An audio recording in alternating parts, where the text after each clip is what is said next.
Okay, we are live. Hey, this is Lynn, and I am here today with Andrea Lee, and she is at Controlled Health. Is that your website, your Facebook, your YouTube channel now? It's YouTube and Instagram. Yeah. Okay. Okay. So Andrea kind of came on my radar when I watched her share her story, and there's so many things that resonate with me because she has experienced issues with mast cell activation as well, just like I have, but she has an autoimmune disease. And I just wanted to bring her on here to share her story because she has a pretty incredible story with healing, and it also has a great, career in nutrition. And so it's something that I think that will interest a lot of people. So Andrea, welcome. And I just want to kind of give it over to you and let you share like your backstory and with your health and what brought you to using diet for healing. Yeah. Well, thank you, Lynn, so much. I love talking with you and I love your videos. Oh, thank you. It's so inspiring and encouraging to watch like your journey. And I look at like your old videos and just like the thumbnails, I'm like, wow, she's really like healing and It it's is very amazing. healing. Yeah, it's amazing to see people transform. Um Yes. So my name's Andrea. I'm at Controlled Health. I'm currently in NTP school. I am certified in nutrition response testing. I practiced for 2 years down in Florida. Life got crazy, and so I had gotten sick, and now I'm back into pursuing my education so I can help other people. But Excellent. um, the way I found nutrition really was when I was about 15. Leading up to that, I had a lot of health issues. So I'll go back to maybe when I think it was about third grade. In third grade, I started getting panic attacks and Mm. nosebleeds and a lot of like muscle problems. I remember one time I had kinked my neck so hard, like I couldn't move for about a week because my muscles were just so spasmed. Um, of course, my family didn't really acknowledge anything was wrong with me. So I just went about my life, and I kind of grew out of the panic attacks, I suppose. And by the time I went to middle school, I had a traumatic brain injury. Uh, Seventh grade is wild. Let me tell you. I had a girl come up behind me and grab me by my hair and slam my head on the concrete and knocked me Oh out. my goodness. Yeah. Yeah, I Just don't some random person, or did you know this girl? yeah, so it was interesting because we were friends. Like we were all like in the same friend group, and I guess some things, just some rumors were being spread that I was gonna fight her after school, and I had no intention of doing any of that because I didn't like I had no idea what was going on. But somebody had spread that, and I actually found out who did. And anyways, uh, so she ended up she got expelled, and I ended up going to the emergency room, and I had a concussion and all that fun stuff. So after that, I saw another major decline in my health, Mm. and I was always falling asleep in class. I never wanted to go to school. I couldn't concentrate. Um, I wasn't failing by any means, but it was just really hard to stay awake and focus. And so time went on, and in high school, more stuff started happening. I started getting like constipation and hemorrhoids and really, really bad joint pain to the point where I couldn't even sit crisscross. Like I had to pry my legs open. And I tried like every sport and I could never excel and I never knew why. And I always had all these injuries. I was always getting injured. Again, always fatigued. I was always skipping school just so I could go home and sleep. And uh, so that part of my life, I don't really remember much because I felt like I was really ill. Actually, I had a lot of brain fog, Yeah. and I didn't Did know your it. I parents ever take you to the doctor? So I don't they never took me to the doctor. I mean, for routine whatever. And I would complain about my joint pain and stuff, and they're like, "Oh, you have a little bit of scoliosis or whatever. You're growing. There's nothing wrong with you." Okay. They But I chalked it up never, to growing pains. yeah, Mhm. yeah, and I never really expressed my concerns because I just I thought it was normal to be tired. I Mhm. thought it was normal to not because I told my mom, I'm like, "Hey, I'm not going to the bathroom." She's like, "Oh, you're just constipated." I'm like, "Just okay, so this just happens. It's normal." Um, so I I grew up with my grandparents. My grandma had passed away, and I moved in with my mom, and she was never really around. So I was pretty much feeding myself. So it was a lot of lunch meat, processed breads, cereals, Pop Tarts, pizza rolls, anything that I could pop in the microwave, pretty much. Easy stuff for a teenager. Yeah. So um, around the age of 16, I started getting into weightlifting and boxing, Oh, wow.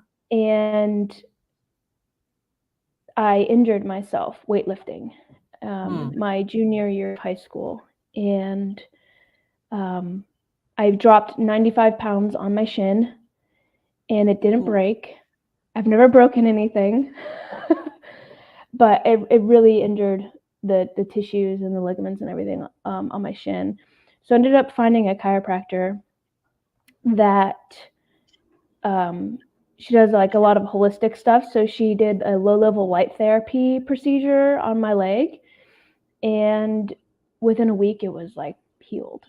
And I was Wow. like, yeah, I was like, oh my goodness. I said, if you can fix this, these are all the other problems I'm having.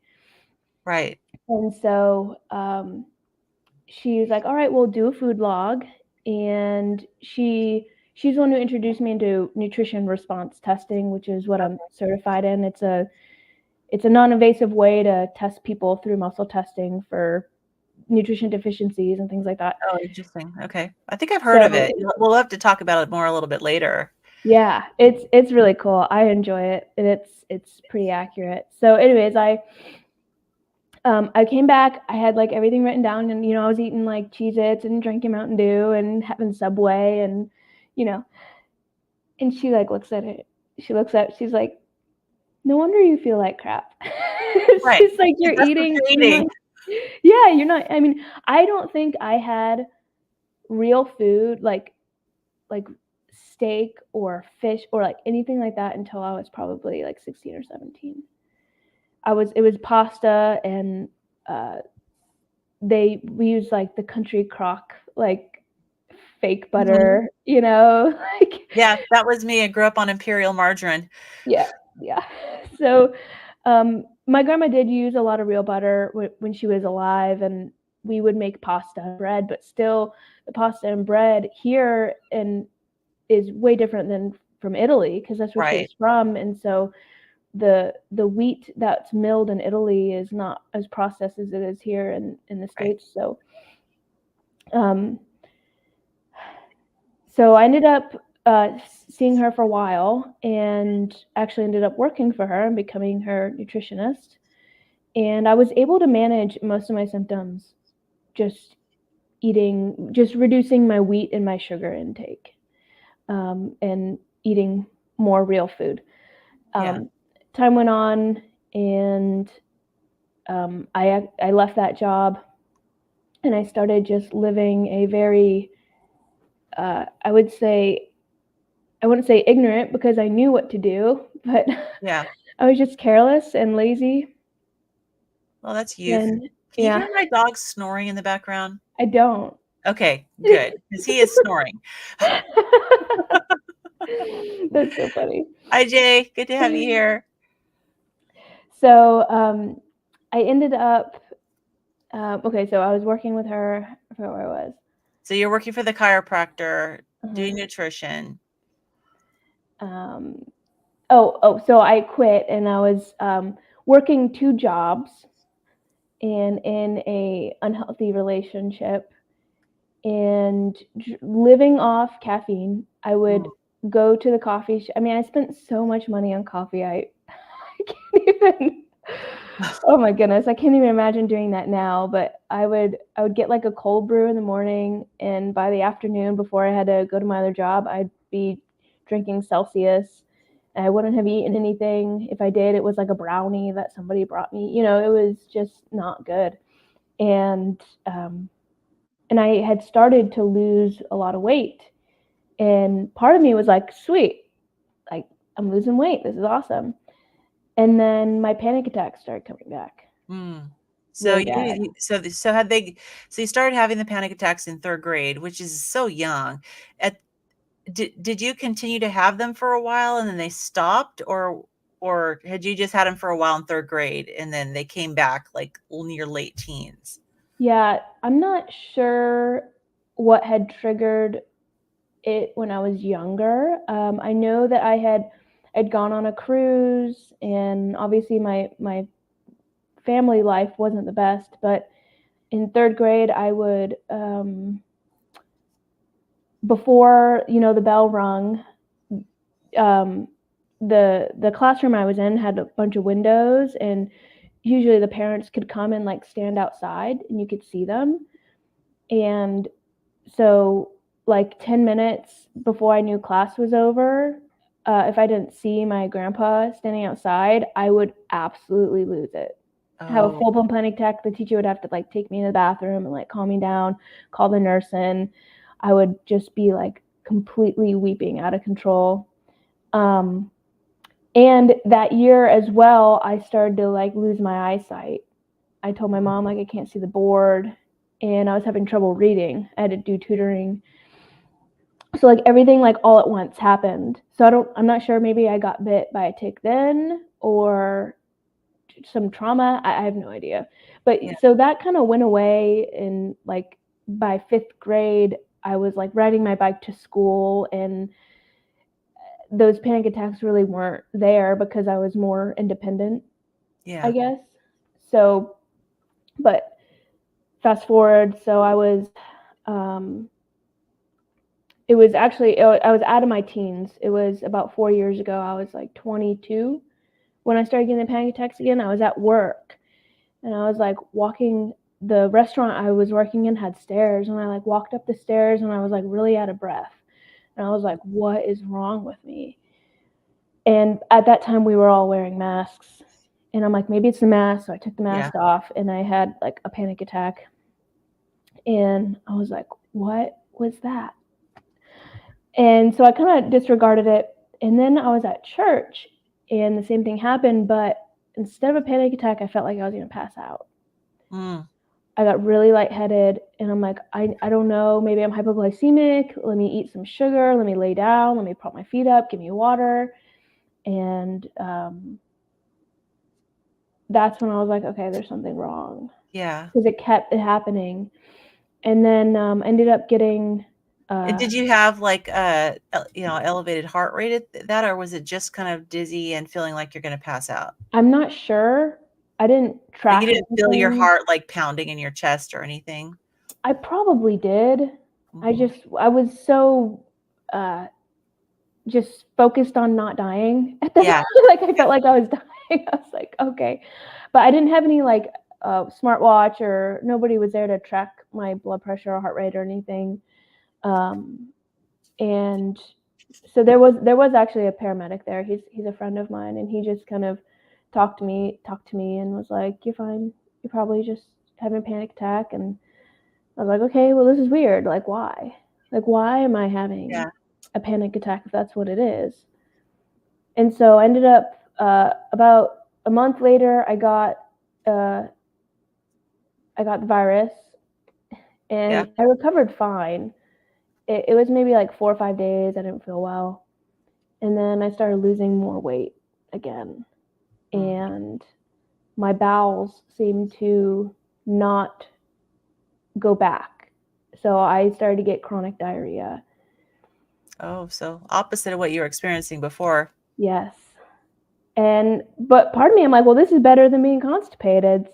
So, like, I was just trying to, like, I wasn't in denial, but I was just trying to like, okay, this is okay, and like I'll be Yeah. fine. And then one day I was at the gym and my feet started to go numb.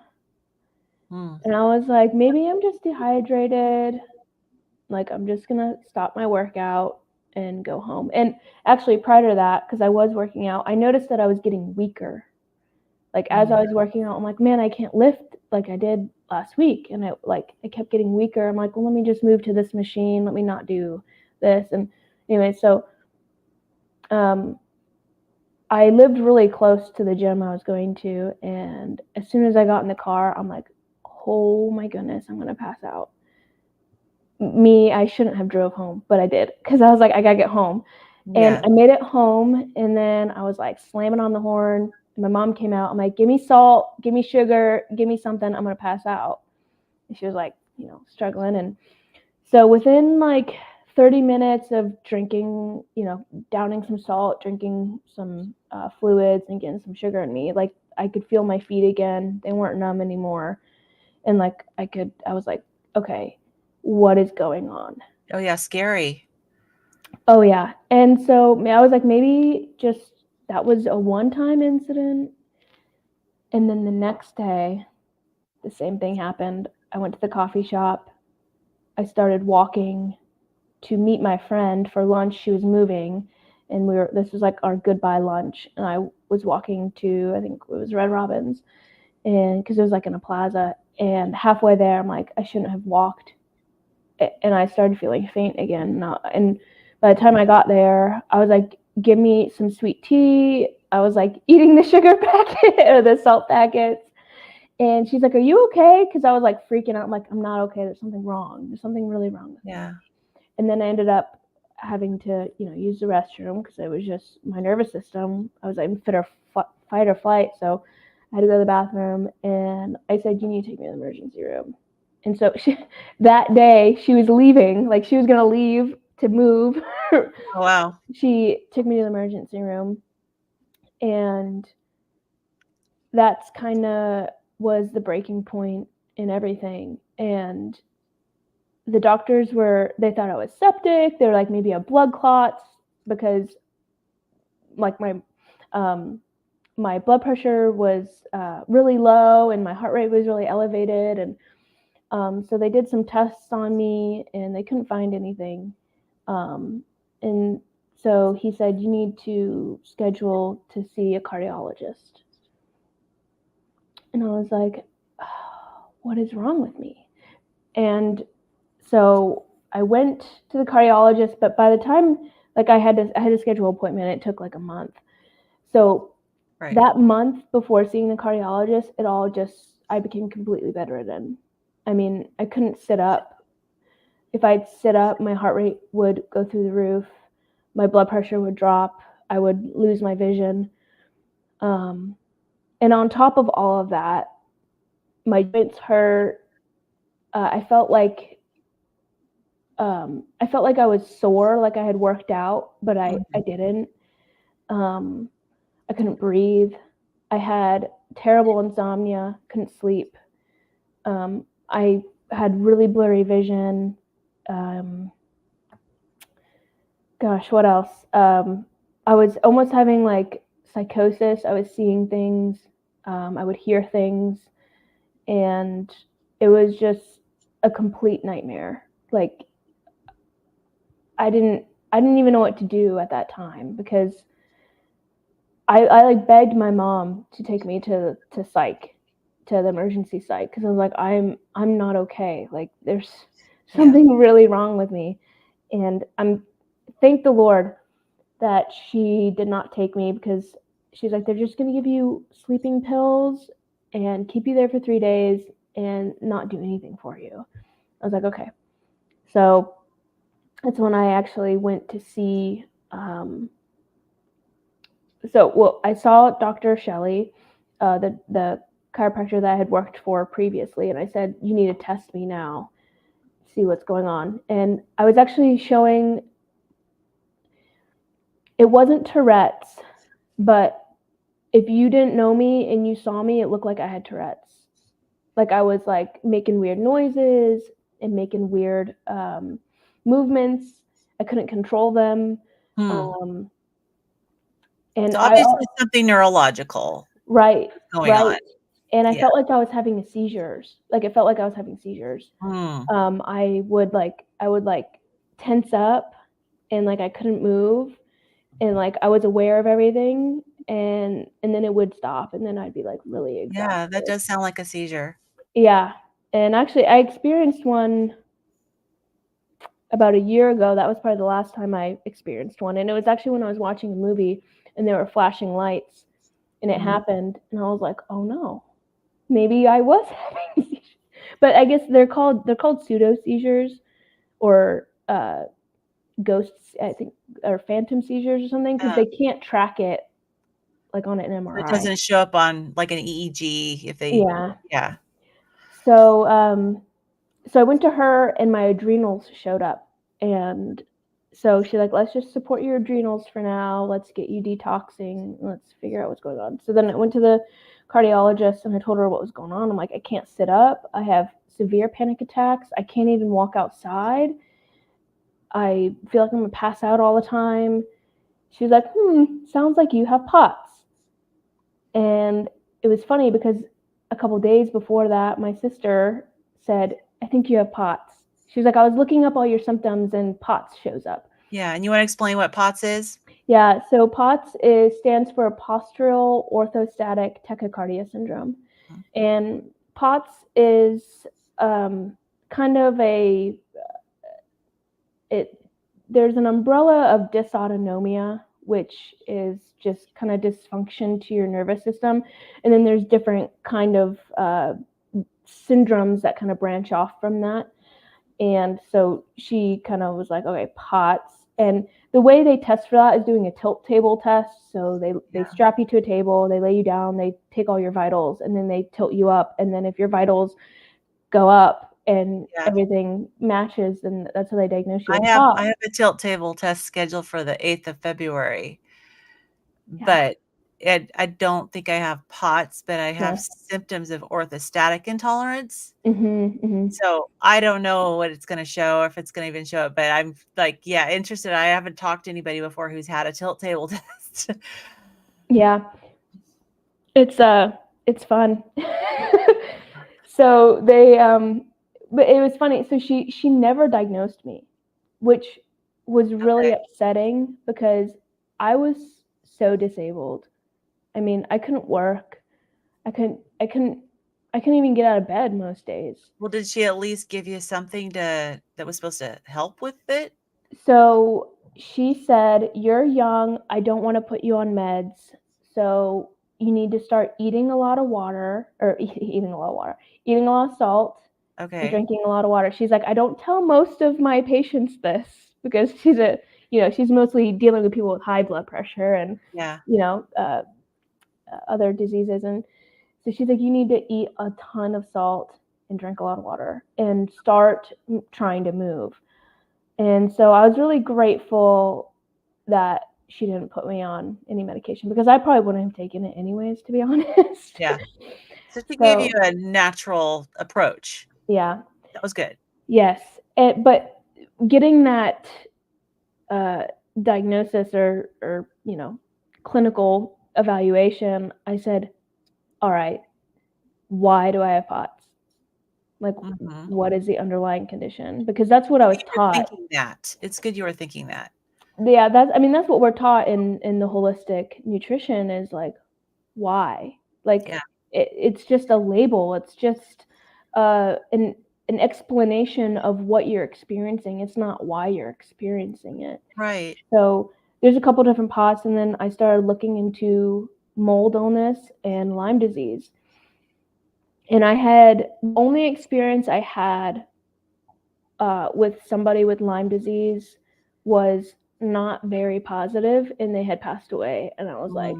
I was like, no. I was like, I was Yeah. kind of in denial for a while. I Yeah. was like, I don't think I have Lyme disease. So time went on, and I kind of got better. I was doing more of a paleo, vegetables, fruits, meat, and I got better to a point. And then that's when I started looking into mast cell activation syndrome, because I noticed that I would eat something and then the next day I ate it and I would break out in hives, my tongue would swell up, I'd get all these like allergic reactions. I'm like, I've never been allergic to anything in my life. What is Yeah. going on? And so I've never actually been like diagnosed with mast cell activation syndrome, but just from like hearing other people's experiences is like what I was experiencing. I was like, I'm definitely having mast cell problems. Yeah. Um, and Yeah. And so you I can have mast cell activation issues and not necessarily have the syndrome.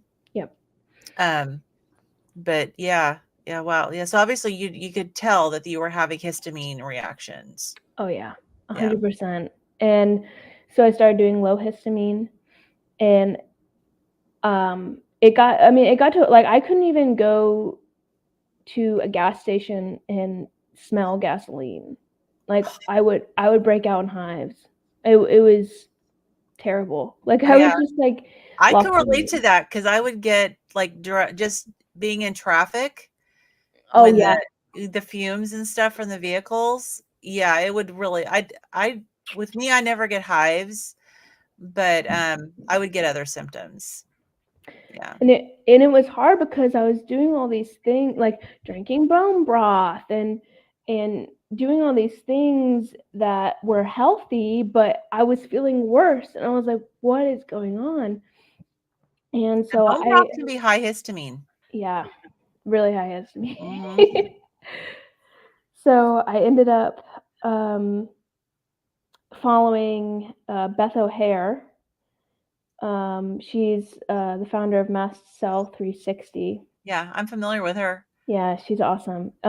And um, I started doing all that stuff, and then that's when I found out I did a mycotoxins test, and I did only one strand of Lyme came up for I never did like IGeneX or anything like that, but one strand of Lyme came up on just the regular standard CDC for Lyme, and then like all of the mycotoxins were like through the roof.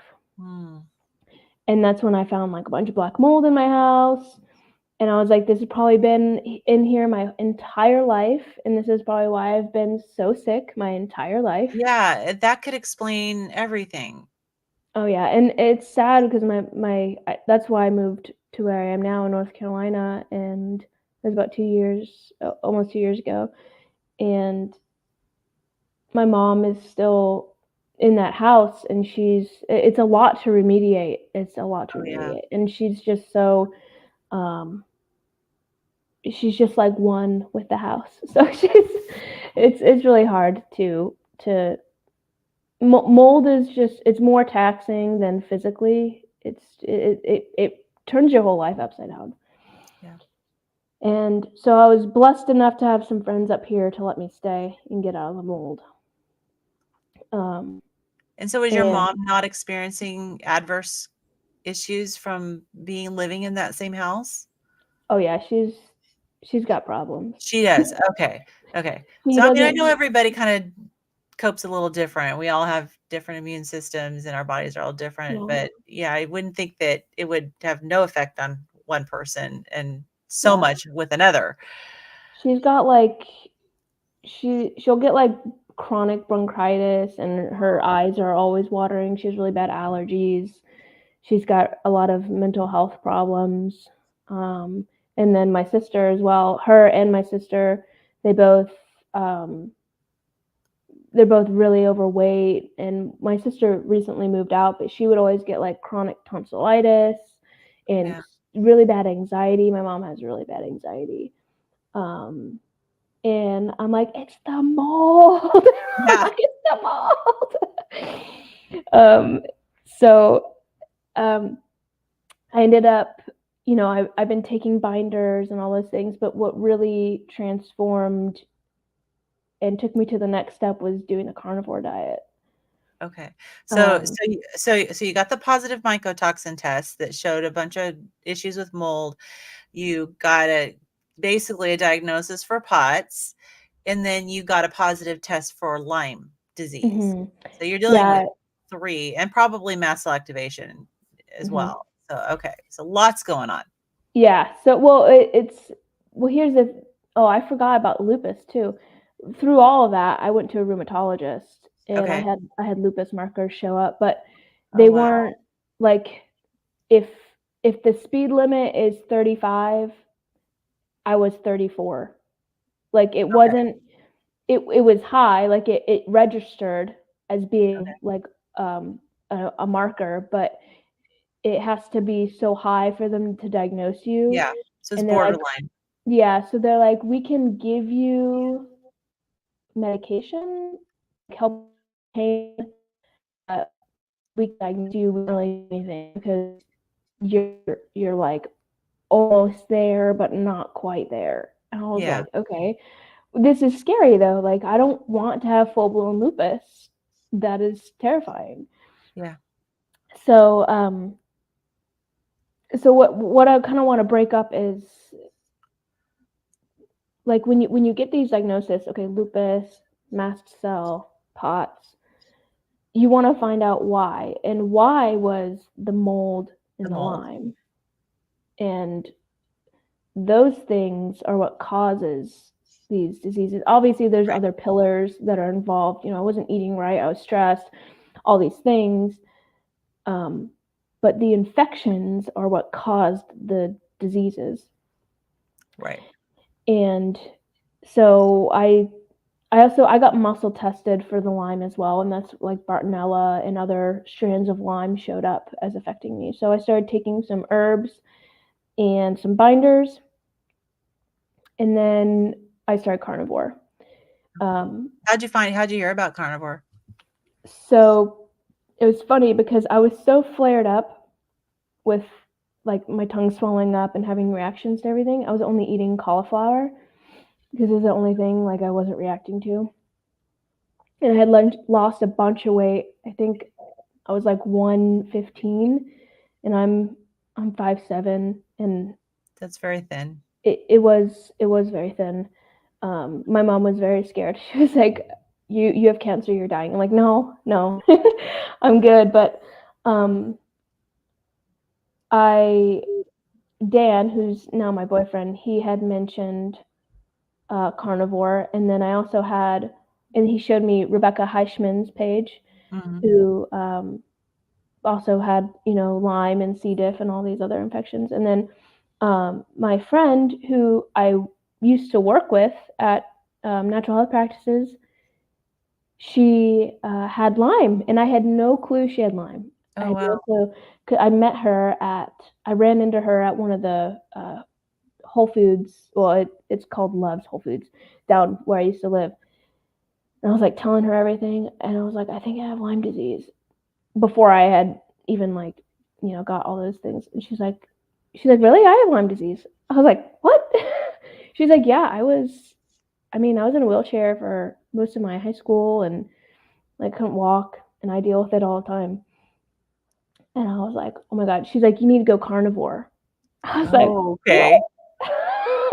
So I had heard it like three times, 3 or 4 times from people and just seeing it. And I was like, all right, I gotta try it. But I was super scared because I was reacting to meat. Sure. Yeah. Because I So would you're cook it, reacting to, like, any specific meat that you were reacting to? ground meat, and if it was like leftover. Uh-huh. So histamine. Yeah. Yeah. Yep.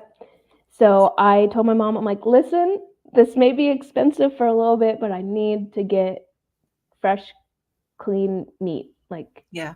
no additives, just fresh. So I found Billy Doe Meats through Rebecca, Yeah. and then um, I would just go to Target and find like the grass-fed steaks if they were on sale.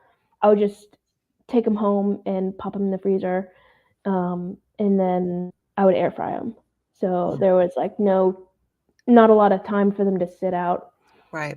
And I within like a week or two of just carnivore, and I was still living in the moldy home at that time. I mean, it was a night and day difference. Wow. I could walk down the driveway. I could, um, I could take a shower. I mean, I wasn't even able to shower. I was, you Oh, I know, totally relate to that because, yeah, I mean, with my mast cell activation syndrome, showering was, well, first of all, I can't take a hot shower.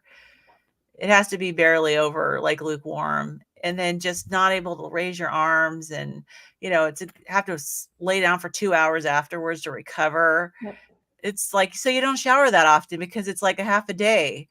yep, I totally get it. yep. Most of my days was wake up, or even if I did sleep, it was go to the couch, listen to John Corson. He's a pastor that I like to listen to. I listened to him pretty much all day. I would try to like go outside.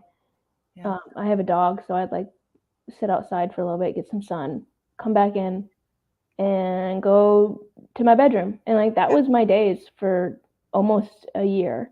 That sounds exactly like my days before I started carnivore too. It's like, yeah, I totally relate. Yeah, it was. It's almost crazy to think that I am where I am now because it feels like Yeah, a dream. Like I was like, is that even real? Because it was just so.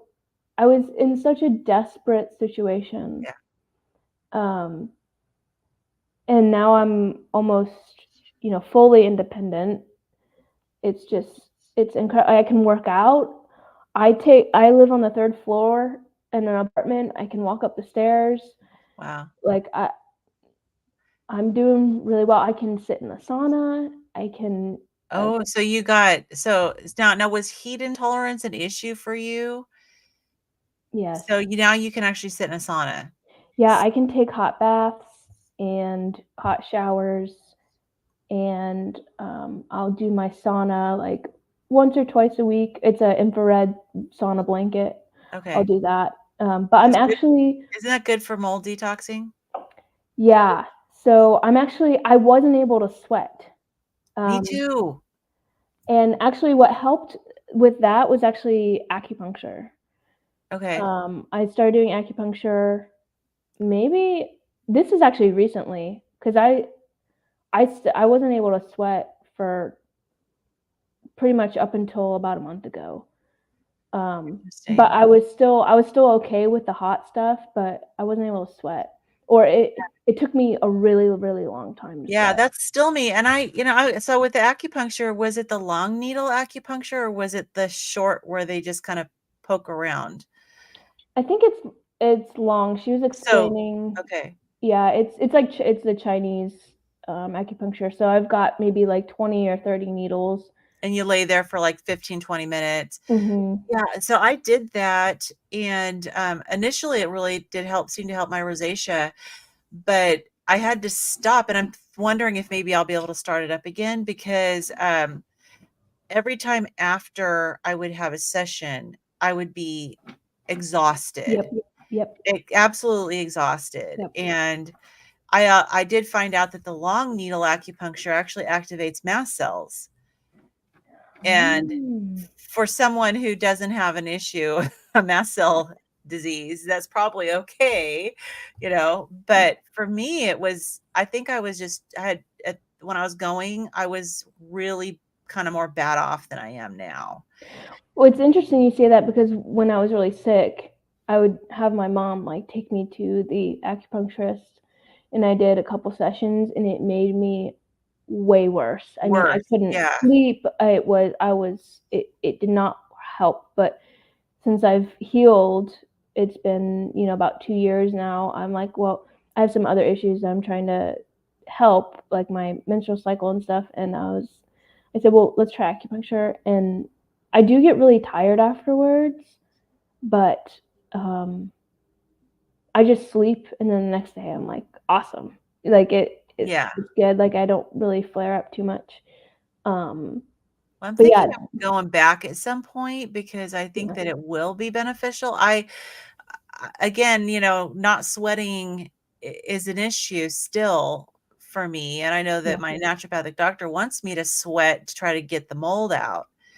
Yeah, I was listening. It was actually Michaela Peterson. She had I think he's some type of doctor. He does like stem cell injections, but he was talking about sweating and Mhm. how there's actually a difference between like you exercising and sweating rather than like sitting in a sauna and Mhm. sweating. Okay. I didn't he didn't really explain the mechanisms, but it's actually better if you're like trying to move and you sweat than if you're in a sauna and you sweat. Oh, It's different. Um, I'm not really sure. This was I just listened to this yesterday, so but yeah. I think it's beneficial either way because the especially infrared because it's helping your mitochondria, it's reducing inflammation. There's a lot of benefits other than just sweating. Like I would do the sauna and not sweat, and there are still benefits to it. Okay. Okay. So interesting. Yeah, it's something that's on my radar, and I know I've got a list of things that would be ideal to be able to do. Yeah, Um, but my I can do a bath because it's only like the heat is only like a certain like not encompassing my whole body. right. Yeah, Yeah, but at this point I can't, I'm not sweating. Like I go in there and I try to do my best, like hot bath to try to sweat out the mold, and I'm still not really sweating. yeah. Yeah. It's hard. I I practically have to find burn myself in order to get hot enough to sweat. yeah, and well, it's amazing. I mean it's not super cold here, but I was at the we have a gym at the apartment and I was just walking and I was like, "Oh my goodness, I'm sweating." I was like, "This is Wow. amazing." And you know what? This is something that probably most people would go like, "What's the big deal?" Right? Because like, or there's people who sweat a lot, and I find it kind of annoying that they sweat so much. But for those of us who never sweat, I mean, it's a big deal to finally, because it's an indication your body's starting to work properly. Right. Well, and that's the thing. I mean, I did Muay Thai and Brazilian Jiu Jitsu for 5 or 6 years, and I was always sweating. Like, Mm. I mean, I'd leave drenched in sweat, and for me to not sweat, I was like, "What is wrong with me?" So when did the lack of sweating start? I probably noticed it probably when I got sick. Mhm. Probably so it's like August of 2021. Because I was working in a restaurant and it was set up kind of like Chipotle, Mhm. but it was Greek and it was like Okay. family owned and stuff. So I would have Euro machines behind me, spinning with the meat, and they were always hot. And then I'd have a hot um, with the meat, like a hot table in front of me with all the meat and steam water, and then I had like fryer. Like I was surrounded by heat, so I was like always sweating.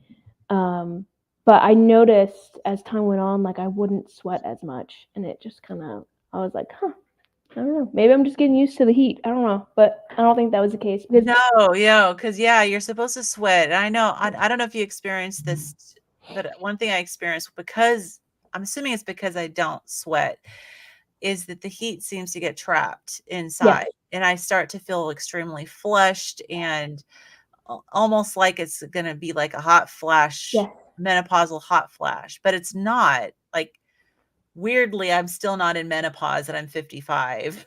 It's like, but it's not hot flashes. It's definitely, it's like, it's good when you can sweat because it gets that, it releases, it cools you you know, down. cool you down. Yeah. Well, So that's what I was experiencing. I'm like, I'm hot. I'm so hot, but I'm not sweating. I feel like I'm gonna pass out because like all the heat yes. would get trapped, and it felt like I was having a hot flash, and I was like, what is going on? Oh yeah, that was happening to me at work when I was still nursing, and my coworkers would they just assumed I was going through menopause, but I would just all of a sudden I'd be like, like trying to cool down. And it was just even just having the light at my desk on to even on, I would get suffocated. I would just be so hot.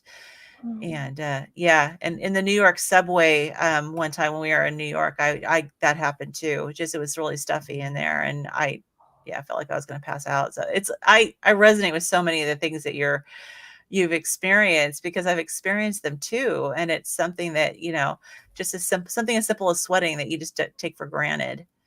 I know, or people like don't want to. I'm like, no, you need this Be sweat. glad that you can sweat, Yeah, because when you can't, it is really, really uncomfortable. And yeah, the feeling of feeling like you're going to pass out is very scary. it's not fun. Yeah, exactly. So, okay, so you can sweat now. Yes. You can walk, you can exercise, you can obviously handle heat better. Mhm. What's the situation with the Lyme disease? Do you feel like, I mean, it's in remission? Um, So yeah, as far as testing goes, it doesn't show up. Um, okay, good. there's a lot of controversy around whether or not you're healed from Lyme or it's in Right. remission, or I don't know. I don't really. I think that you can heal from it, but I also have seen people who, they've healed from it, but later down the line they flare up again. So it's hard, and I don't want to claim anything over, like, if I am healed. Like, Sure. I don't want to say, oh, I'm going to have this forever, because I don't know. I really don't know. Right. But I know that I feel better, and I know that a lot of people have felt better as well, including my boyfriend who also has Lyme disease. So he on a strict carnivore diet, or is he on a kind of a pseudo carnivore diet, or what does he do? Yeah, he's expanding his diet. Uh, Okay. we found that we actually feel a little bit better with carbs just because of the dysautonomia. Because the carbs hold the electrolytes a little better, so we don't have to drink as much. I mean, I was consuming like 7 to 10 grams of sodium a day, and I was like, I can't. This is expensive. Wow. So when I added a little bit of carbs, I was able to not Okay. drink as much, which was So nice. so what carbs do you consume in order to provide that for you? So I do fruits, so blueberries, cherries. Mhm. Um, I don't really like fruit, but these are the fruits I'll do. Um, honey, maple syrup, Okay. and um, what else? I eat some vegetables, but they don't really provide too much carbs. But again, like, I don't eat. This is new. I've maybe been maybe a month of just like doing vegetables and stuff. Trying a little But bit to yeah, okay. my bowels don't seem to like vegetables if I eat too many. I can have a little bit, but Yeah. if I have too many, it's not fun. Yeah. Um, but I think that's it. I mean, whatever carbohydrates come from dairy, like I'll have cottage cheese or raw cheese, but again, that's not that much. So Mhm. I'm only consuming maybe 30 grams of carbs a day. So Okay. I Okay, mean, so it's kinda more like a keto-ish type. yeah, Yeah. Yeah, yeah. so once you so while you were, and more flared up and had all these symptoms, did you find that you had to be really more strict carnivore to provide that healing? Oh yeah, yeah. I did lamb, beef, salt water for almost a year. Okay, I so that could, you were lion diet. yeah, Yeah, yeah. yeah, And then, but the reason I went was to eventually start to reintroduce food. So I would slowly, and then that's when I found out like I have a problem with oxalates. So like I can't have anything high in oxalates, like all these gluten-free things that are full of almond flour or oh, yeah, um, right, those are very high oxalate. yeah, sweet potatoes, nightshades bother me. Yeah, So I'll do more like squash, kind of more animal based. So like zucchini and spaghetti squash and stuff like that. And I was experimenting with some sourdough, but it's not working right now. So yeah, and I know that for me with the f like, I can't have the fermented foods yeah, because of the histamine, and, and yeah, of course, not everything creates an instant response, and yeah, so, yeah, I mean, because you can have an instant response. Like, there are certain things that will give me an instant response, but there's other things that I don't feel it for a few days, and then all of a sudden I'm yeah. like, "Ah, why don't I feel good?" Yeah, It's it's like interesting. So I can actually eat I can eat kimchi, I can drink kefir, Wow.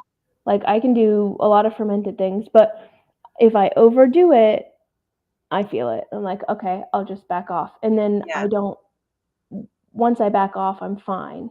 Okay. So I there's like a point where like I can't eat too many fermented or high histamine things, but I can actually like eat some things, which Yeah. is nice. Like I don't eat out, but So we that would whole year on the lion diet, you probably like drained that histamine bucket down. yes, because I mean I moved out of the mold. Yeah. I managed and tried to like manage stress and do like brain rewiring and stuff like that. Mm. Of course, the diet. Uh, got rid of all my toxic hair products. I only use glass. Like I did a lot of detoxing, not just like my body, but like my life. I detoxed a Yeah. lot. Now, did So you ever notice any reaction to like electromagnetic frequencies? yes, Okay. yes. I could not look at my phone. I still actually that's still a problem that I have. Like if Okay. I have lecture some on Wednesday nights and it is at 7:30 my time and it goes until a little past 9. And if I'm on my computer, I will have insomnia. It really affects me. So I cannot. So I don't. I don't attend lecture a lot. I just watch the recorded at a different time. So Okay. I'm not affected by that. Blue light affects me. EMFs affect me. Um, like my phone, it will like if I put it in my back pocket, I'll feel it like burning. Like it'll Mm. burn me. Um, which is super weird. People are like, no, it's not. I'm like, no, it hurts. Like it, I feel it. Like, like I can't. I feel that with UV radiation, Mhm. UV rays, like literally feels like it's burning me. And and yeah, I'm still trying to figure out how much the EMFs are affecting me, but I'm assuming that they are. Um, I know that vibration from music affects my mast cells, Yeah, which is interesting. yeah, yeah, which is kind of weird. Like people go, "Are you serious, really?" Because like for the longest time, like, we go to church on Sunday, and the longest time I couldn't go in for the music. So that okay. I'm glad you brought that up because I was talking to a practitioner about that, and it's actually it's the EMFs that come from the speakers. Oh, interesting. Because I It's always figured it was the vibration from the because we have a band that right. Do you have big does speakers? the worship. There's always big speakers, Yeah, yeah, and I yeah, noticed that the bigger like, we had our church branches off of a bigger, huge church, and, so over the Christmas holidays, we went to their Christmas Eve service at the big church. They have the huge, massive speakers, yeah, and I had been feeling great. So I thought, okay, well, I'm going to go and sit in. And of course, the whole thing, there was a ton of music, but at the very beginning, they had, they had a lot of like really loud, but it was Christmas music, but they had this drum, like this guy like beating this big old drum. yeah. And I couldn't do it. I was like, I was feeling dizzy, Yep. and I'm like, I'm sorry, I have to go to go out Yeah, in the lobby. yeah. But yeah, That's it's how I crazy. was. I had to Yeah. either sit in the back or just totally skip worship because Yeah.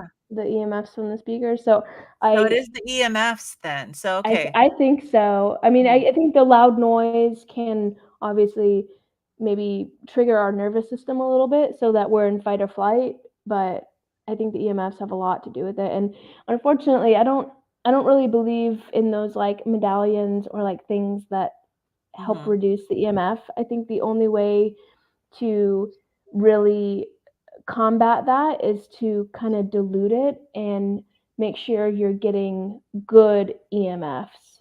So, like having a PMF machine that is Okay, so what pulsing. is that? I don't know what that is.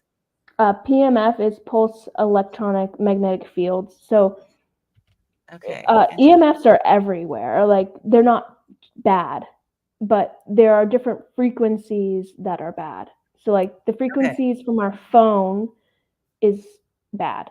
But the frequency, the EMFs that the earth emits is not bad. Right. So you want more of the frequencies like the earth. So there are certain mats and stuff that pulse at the frequency of the earth. Oh, And so interesting. those, I love them. They're really expensive, and that's why I don't have one. But Okay. I have found so much benefit from them. So where do Um, you go to use one of those mats? so I was fortunate enough at Natural Health Practices, they had a huge bed, and I was able to use Oh, that a little bit. And then I just found one. It's an hour away though, and I used it and I loved it. I felt so good after using it. But it's an hour away, and I just can't yeah. drive. So But is that the same sort of thing that people will experience, say, if they walk barefoot on the ground, that you can yes, get that same is that the same frequency that you're talking about? it's similar to grounding. Okay. Um, but the machines that I have used, you can like change the frequencies. Oh, So, okay. whereas obviously like grounding mats and being on the earth, you can't change it. But I think grounding is really what helped me as well. Just slowing down and taking my shoes off and being out in nature and yeah, because Yeah. I can tell like when I don't go outside and ground, I do not sleep as well at night. I'm Mhm. more stressed. And it really, it's almost like a, not a, it's kind of like a charging plate for us to either Okay. release energy or take energy in. Um, and yeah, I've been really interested in all of that stuff for a while. And I plan on getting a machine when I open like a practice so that other Mhm. people can use it, but I just can't afford it right now. So Yeah, no, I heard that there's and I don't remember where I heard this, but I heard that there's a difference between walking barefoot, like, say, on the sand, like, on the coast versus more, like, inland. I is have you heard anything about that, that you're getting different and some people do better with one versus the other? yeah, so the beach has more negative ions that you're able to kind of release more stuff. So I don't know if you heard of ionic detox, foot detox. Mhm. So that is a mock of just going to the beach and putting your water or your feet in the water. Okay, Um, you're, interesting. yeah, you're so the when they have that copper coil in the water, it changes the ions in the water, so it helps your body detox and reduce inflammation and all that fun stuff. Um, And does that help with mold? yeah, it does. Okay, Um, interesting. I think you can buy them actually pretty cheap. Um, I'm writing this down. yeah, yeah, we can. I'll share more with you later. Yeah, they're called ionic foot detox. Oh, Um, interesting, interesting. yeah. So you said so when you started the carnivore diet, you noticed a big change within about a week. How long but you were on this really strict lion diet for a year. Did it take you that full year to really feel like you got the healing to the place where you felt comfortable kinda trying to start adding things back, or did it happen before that, or how'd that go? Yeah, I would say, yeah, about a year, I would add like um like zucchini or something along those lines. I would add like whole like real food and Mhm. then I got to a point probably 6 months because Dan doesn't really have too much mast cell problems. And so he was always like trying to find like these treats and keto treats and Mm. stuff. So I would try like a coconut roll or something like that that was, low in sugar or had no sugar or whatever. And I would just like slowly introduce stuff, like one Right. at a time. And I pretty much I feel like I could probably eat anything now. I just have to kind of moderate it. Um, and because that was my problem before, is that I would overindulge in stuff. Like, I Mhm. couldn't just have one piece of cake. Oh, Like, yeah.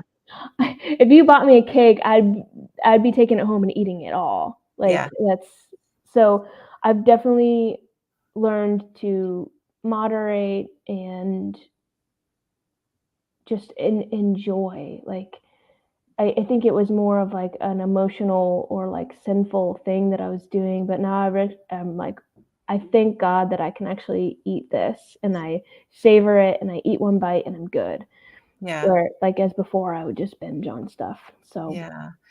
Well, I know that there's so much that goes into our eating, and our attitudes toward food and our ability to moderate. And I know that there's people that have autoimmune diseases and they turn to carnivore and they're like, Mhm. I'm never going to be able to eat anything else, versus other people who find that they can add back some things. What are your thoughts? I mean, because you do study nutrition. Do you think that people who stick strictly to just carnivore to control their symptoms are they getting everything they need? Do they need to be supplementing? Do they need to be trying to add back some other foods to help give them a more rounded profile of nutrients? What are your thoughts on that?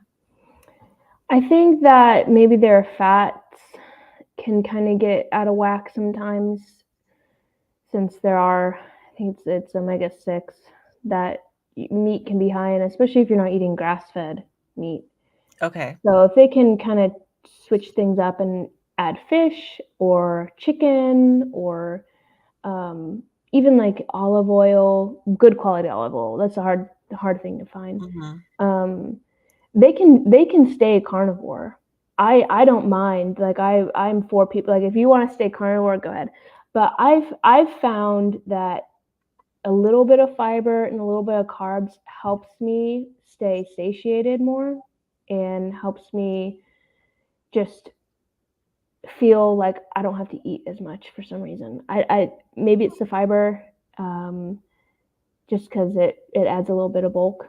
And so I've just been so used to stuffing myself that even if I have a lot of protein, like I was overeating on carnivore. I was having like Okay. 3,000 grams of protein, or 3,000 grams, or 3,000 calories, and I started to like overeat. And I Okay. was like, I need to change something. And that's kind of when I started adding things back in, and I was able to like moderate the foods I added, and Mm. like actually enjoy and not overeat. So I think everybody's different. Like Yeah. like Carrie, for example. I mean, he probably just eats like a couple steaks or eggs and steak and bacon. Like, Mhm. he can do it. I think women and men are a little bit different too. So um, Yeah. So I, there may be a little bit of a issue with the hormones with women yeah, versus with men. yeah. Yeah. I really like Misha Berry. She's kind of Mhm. more keto Yeah. carnivore.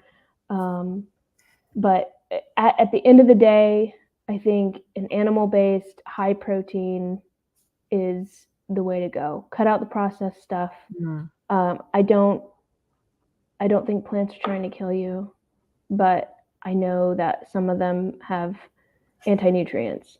And Yeah. that's why, like, traditionally cooking food, that's how they prepared it, was so that it was more bioavailable and that the anti-nutrients would decrease. So like Right.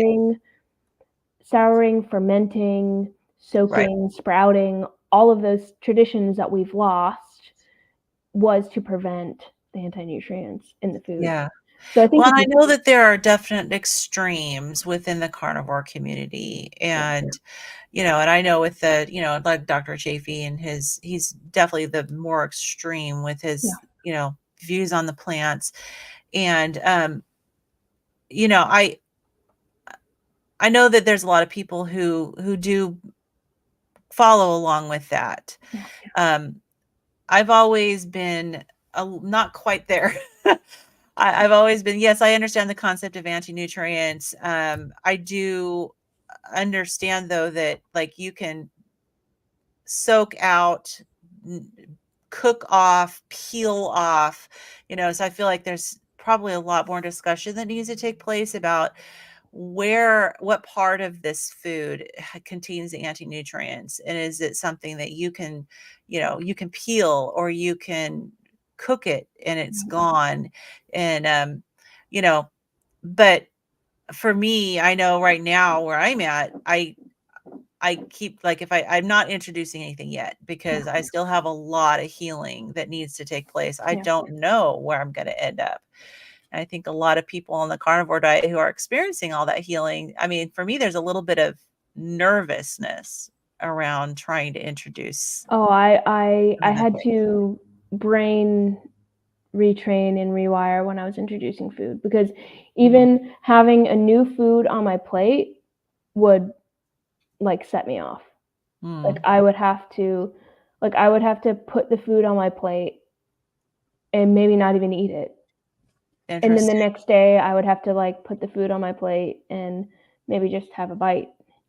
And And was it then for fear of getting sick? so a lot of my reactions were like swelling Mhm. and like so I was scared I was going to have anaphylactic shock.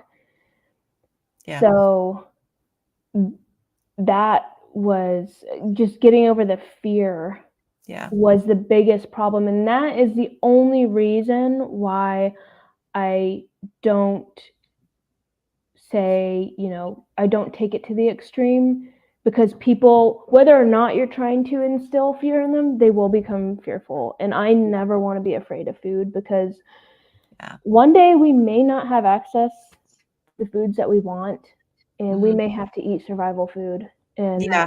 that may be oatmeal. I've Sorry. thought that I've thought about that as well, and I think it's, especially, with the things going on in the world and craziness going on and people out there wanting us to start eating bugs and all that, I do think about that. I think about, so what happens if, I mean, there's such a push for going, anti-meat push, and the whole thing of blaming the cattle and blaming, the all the livestock and everything for all these perceived issues that are going on. We're not going to go down that rabbit hole, but you know what I'm talking about. So it has come to my mind that, what happens if I don't have access to meat, and I'm going to end up violently ill. So it's a Yeah. legitimate thought that, can I get my body to where it can tolerate some other foods? Yes. And And I totally get it. Like, not everybody has the issues that we've had. Like with me, like throat swelling, it wouldn't be my tongue swelling, but it'd be my throat that would swell. And that's scary, So it's like, do I really want to risk do that happening? So for me, when I get to the point where I've had enough healing where I feel like I can probably start just experimenting with some things, obviously low histamine is yes. the key. Yeah. And Yeah. I haven't even really added back other carnivore foods that are higher. I didn't either for a while. I mean, I didn't eat eggs for almost 2 years. I just started Yeah. eating eggs again because they would make me break out, and now I can eat them and I don't break out, which is nice. So Yeah. I I definitely I healed. I had got rid of the egg whites and just did the egg yolks.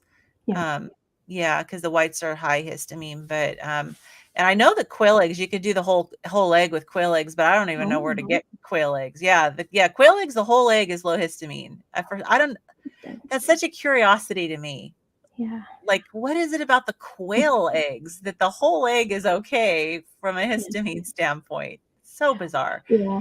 Well, eggs, just from an autoimmune standpoint, eggs can be problematic for people. So Yeah, yeah, um, the whole world is the world of nutrition is interesting, and I think that first our relationship with food needs to be healed, yeah, and um, the knowledge and understanding of food needs to take place. Like, why am I eating this? What will it do for me, or what will it not do for me? Um, and then at the end of the day, like, I think you should be enjoying your food. I was really struggling with that 90-day challenge. I mhm, couldn't even do it. Like, it was, I got into a point in my healing journey where I didn't have to eat this way anymore. And Mhm. it was a struggle, and it worse. Like, I started like wanting to binge and do other things because Oh, I wow. restricted myself so much, and I was like, man, like I just want chicken, or Yeah, I want, it wasn't even like, I don't want pizza or anything, but like I want like these other foods. And yeah, I think our body, like I think we should listen to our body when yeah. it comes to those things, because there are And I don't see that as a negative thing. I see that as a testament to the power and the healing power of the carnivore diet. yeah. Oh yeah. You know, Yeah, it's given me so much more freedom. Like mm, it's given me freedom to eat other food. Like yeah, it's awesome. And I yeah, think I think if you want to stay carnivore, go ahead. But if you want to eat plant foods, eat them correctly.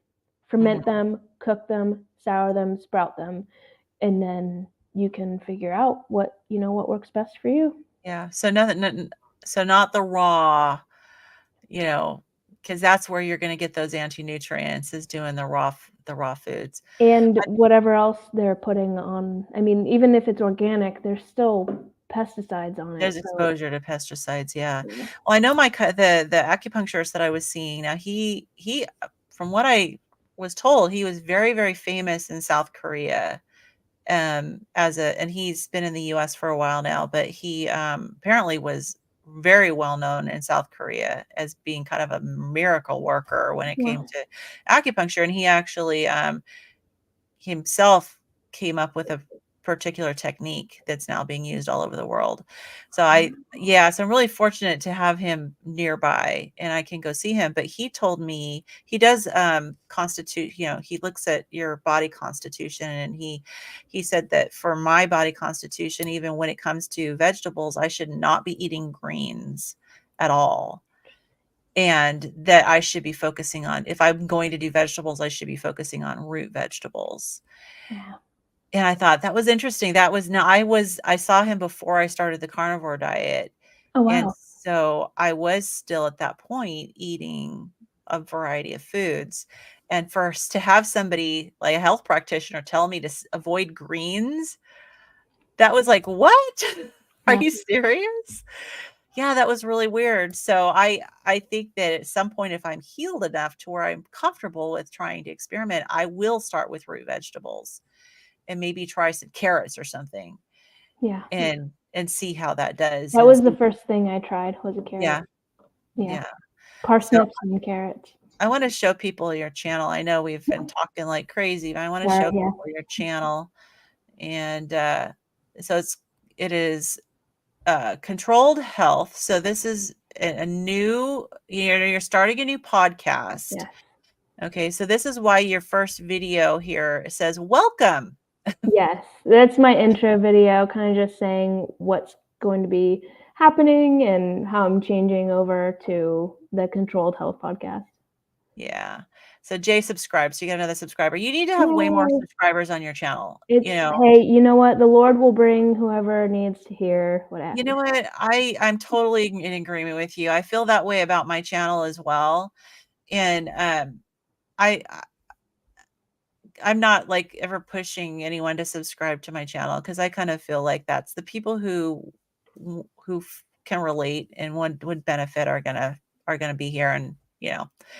I don't want people to subscribe just because I tell them to, you No. know? Yeah. I mean, you have to remind them sometimes just because, but yeah, I'm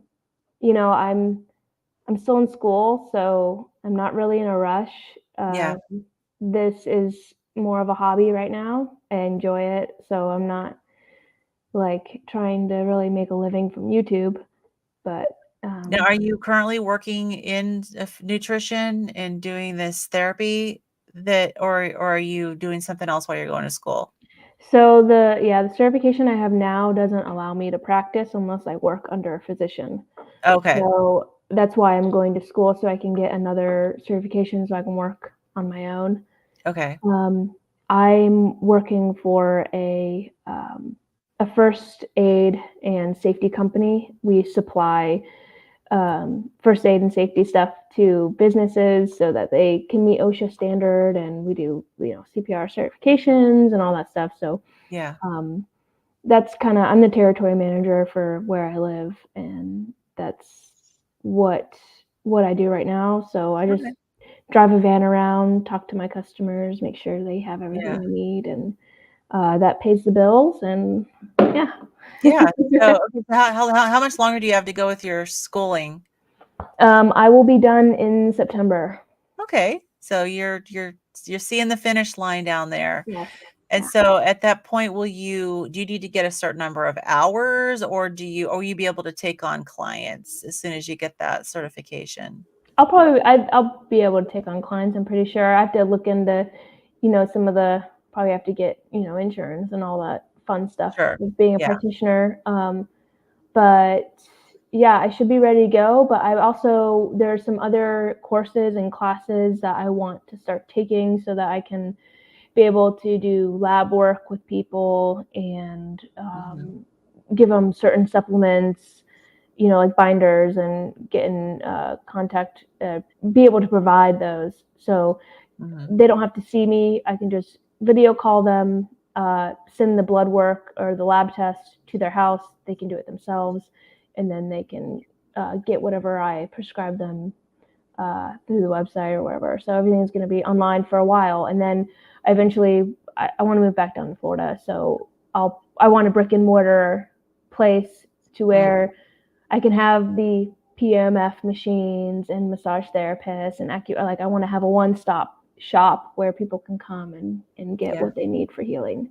Yeah. Now, will you be recommending that some people do the carnivore diet?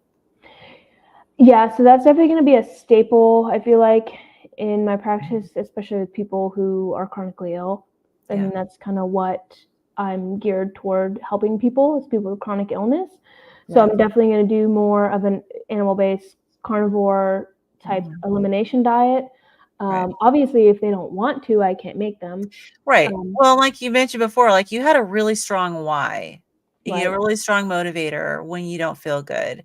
And then when Yeah. you get that healing, like you were saying, the why wasn't quite as strong, right? So you Yeah. were starting to crave certain things. And Yeah. so, that's which to me is again a testament to the fact that it does provide that true healing. Yeah. And yeah, so I think the people who have that significant why hopefully will try it.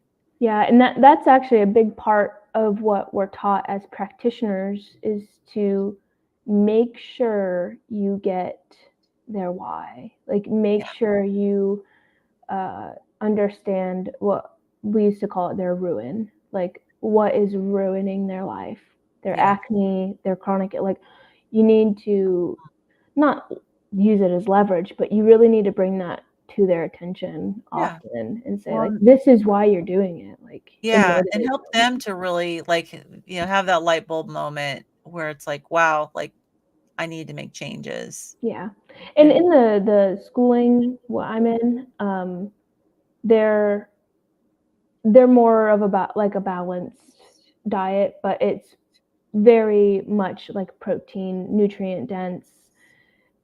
We focus on nutrient density and all that stuff. So I think Mhm. Judy Cho is an NTP. So she's been through the schooling and all that stuff. Yeah, I follow her. Yeah, she's So she's awesome. yeah, she is awesome. So, awesome. Well, we have a very quiet group watching today. That's Usually fun. there's a lot of chatting, but we have had viewers, and I'm definitely gonna catch viewers on the replay. So if everyone's asleep this morning and just chilling, and you have a very soothing voice. Yeah, I I find put you him to very sleep. relaxing to listen to, which is good. It's a good quality. So, anyways, I'm going to go ahead. I know we've been talking for almost an hour and 20 minutes, and I really appreciate you coming on and sharing your story. And it's just amazing to me how much healing that you've experienced, and you basically had no life, for it's such a young age, Yeah. so to have all these horrible, illnesses hit you. And yeah, pretty amazing, the power. And I am a carnivore channel, but I try to be balanced. But I do really believe in the power of the carnivore diet to provide healing, and you definitely are a testament to that. So thank you so much. Do you have any last words for anybody who might have Lyme disease, might have POTS, might have, mold issues? What would you tell them about, what the carnivore diet might be able to do for them? Yeah. First, well, thank you for having me. And second, uh, don't, if you have these diagnoses, don't just accept them. Mm, Don't make it your identity, because there are ways to combat and overcome them, and one of them is through nutrition, and specifically the carnivore diet.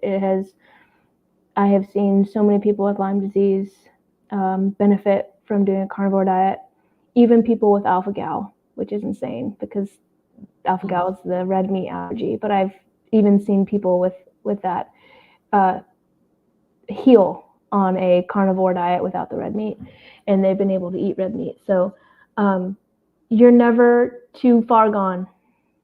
You're never too far gone. that's a great message, because that is true. There's hope. Yeah. Even if you feel hopeless, there is hope, and it's amazing how just changing your diet can make a whole world of difference. Yes. So excellent. Okay. All right. Well, everybody, thank you guys who are here watching. I appreciate it. And so I hope everyone's having a wonderful weekend.